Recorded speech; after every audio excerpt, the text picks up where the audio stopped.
Thank you for joining us again and welcome back to our channel. If you are joining for the first time, I appreciate your time.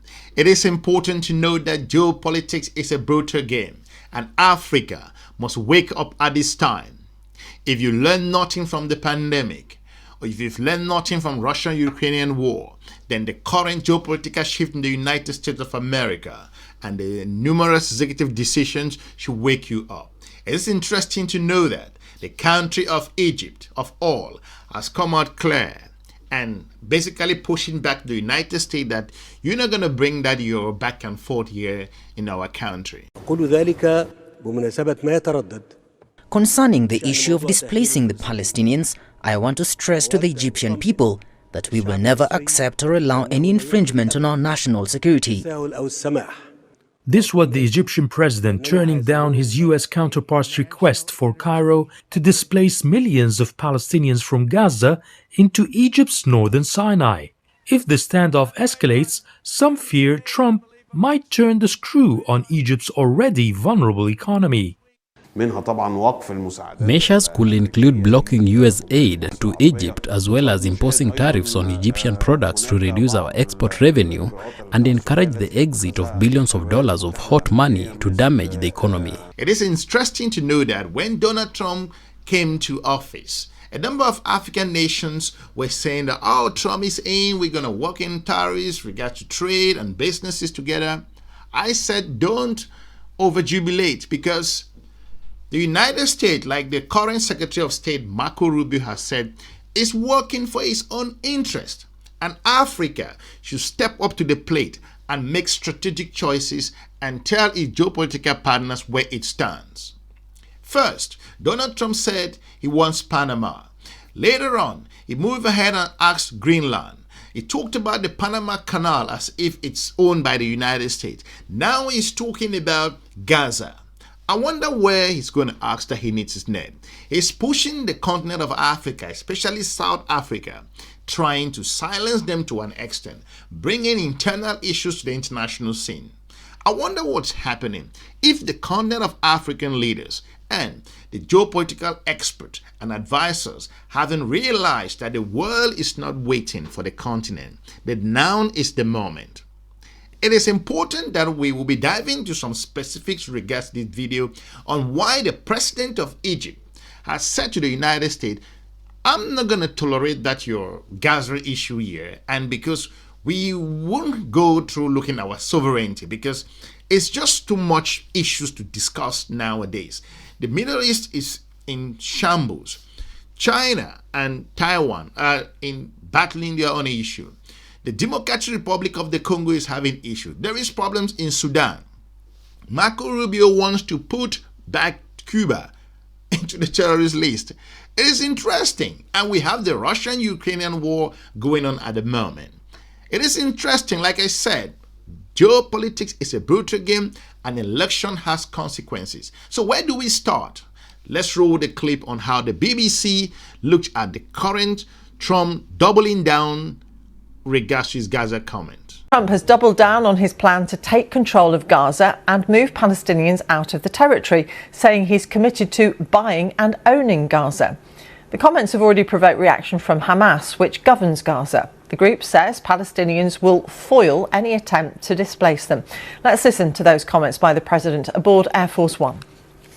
It's a big mistake to allow people, the Palestinians or the people living in Gaza, to go back yet another time.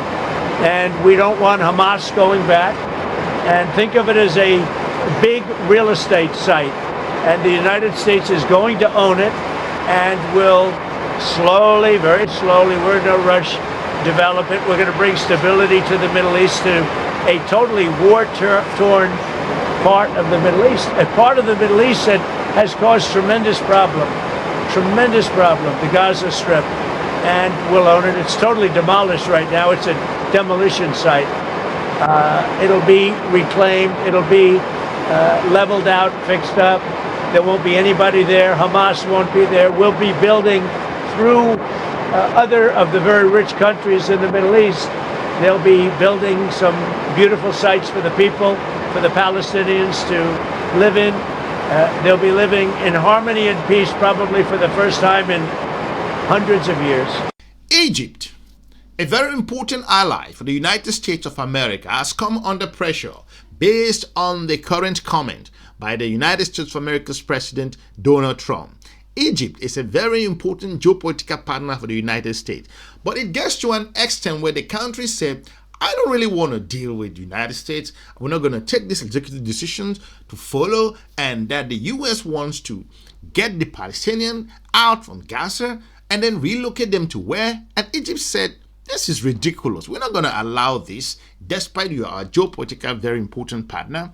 But again, the United States is planning to pull Egypt's strings from all angles, from trade, economic partnership, banking, finance, International Monetary Fund, multilateral organization. So Egypt is beginning to understand that the United States is not a partner to them the way they perceived. And Trump does not understand the geopolitical balance around the world. He makes decisions, as some South African commentators will say, he lacks the geopolitical understanding and global perspective on the issues and the topic at hand. That's why the U.S. is ruffling feathers across the continent of Africa. And Trump's executive decision to cut aid in several countries for the continent of Africa, every country to sit up and make its stand clear as we see what's happening in the Sahel. Sanctions could target $2.1 billion in annual aid from the U.S.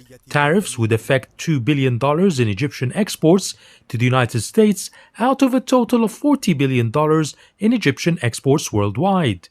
A major worry is that Egypt heavily relies on institutions like the IMF and World Bank for financing its economic reforms.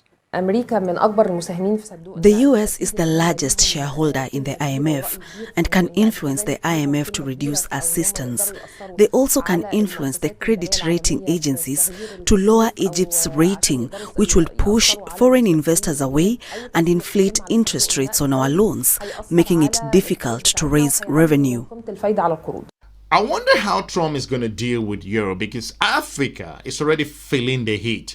I think this, by singling the country of South Africa, the President of the United States is telling the continent of Africa something that they should understand, that it is about time you step up to the plate and begin to make your choices. And looking at those partners, whether it's in the Middle East or in China, Russia, or across some fringe powers, across the European Union, and others that can work for Africa's own interest. The United States claim that it's supporting the country of South Africa. It's about 15% in terms of the support that they gave to this country, but it goes in the news media as if the US is the one doing everything for this country. Listen, South Africa's done business and billions of US dollars in terms of trade between these two countries. But more importantly, Egypt has become very concerned as to what the retaliation will be from the country of the United States if they have to push back.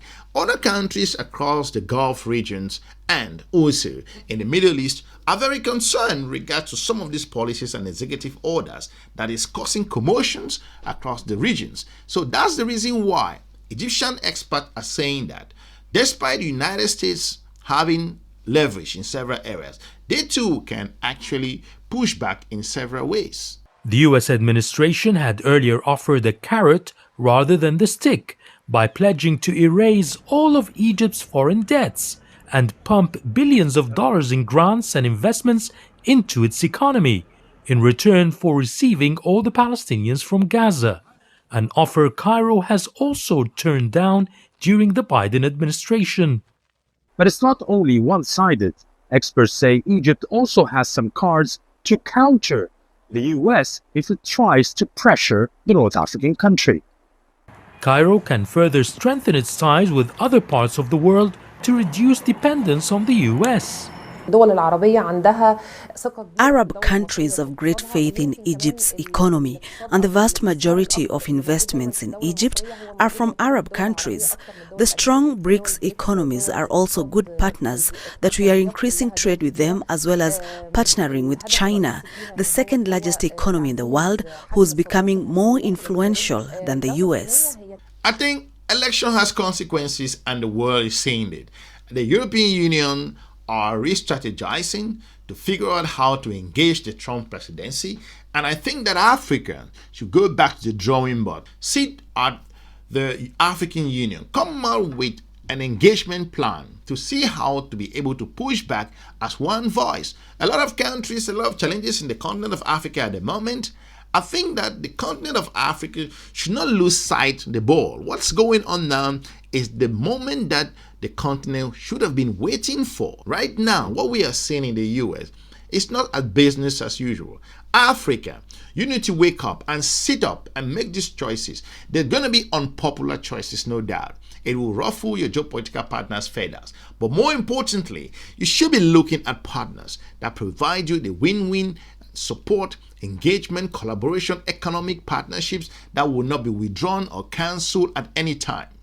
That's the reason why countries across the Sahel region, Burkina Faso, Mali, Guinea, Senegal of all, Ivory Coast of all, have told France that they are tired of this colonial partnership and they really want to move forward to looking at strategic engagement where there is a win-win from a number of areas. So the President Trump of the United States decision saying that he wants to take Gaza and redevelop it and transform it whatever way he wants to, I think that's laughable. A lot of geopolitical analysts and experts have looked at this to be a fundamental mistake that the United States is going to get itself into. Why is this relevant? Nobody knows why Donald Trump is looking at this as important, because countries like Egypt, of course, will be alienated in terms of the geopolitical engagement, and why these countries also have interest with regards to what's happening in that part of the world. South Africa has stood up, and that is going to make sure that it takes its own position. And a number of countries in the region are also beginning to realize that the United States of America is not as a partner the way they perceive. Maybe partners in some areas, but again, the executive decisions is an indication. If you never learned anything from the Russian-Ukrainian war, where you were pushed at the United Nations to make choices, then now is the moment to learn. If you learned nothing during the pandemic, when there was huge nationalism, now is the moment to learn. If you learn nothing then, the executive decision is another opportunity for you to learn finally. Hopefully the country of Egypt can take its position and make its position clear to the country of the United States that it won't be a business as usual, because we do also have interest. But like Marco Rubio said, every engagement and relationship at the moment will be based on the United States of America's own interest. But would Trump go as far as hurting the most populous nation in the Arab world and the first to sign a peace treaty with Israel back in 1978? Egypt is a heavyweight in the Middle East. It plays a pivotal role in the peace process, has influence in several countries in the region, and strong alliances worldwide. Most here view Trump's threats as just a tactic, as the US cannot afford to lose a long-term ally and risk further destabilizing its affairs in the region. Let me know in the comment section what you think in regards to Trump's engagement and his perception that he wants to take over Gaza and retransform it to whatever, I don't know. Let me know in the comment section if Egypt should stand its grounds, and let the United States know where things stand at the moment. I will be looking forward to meeting you soon in our next episode. Have a good day. Bye-bye.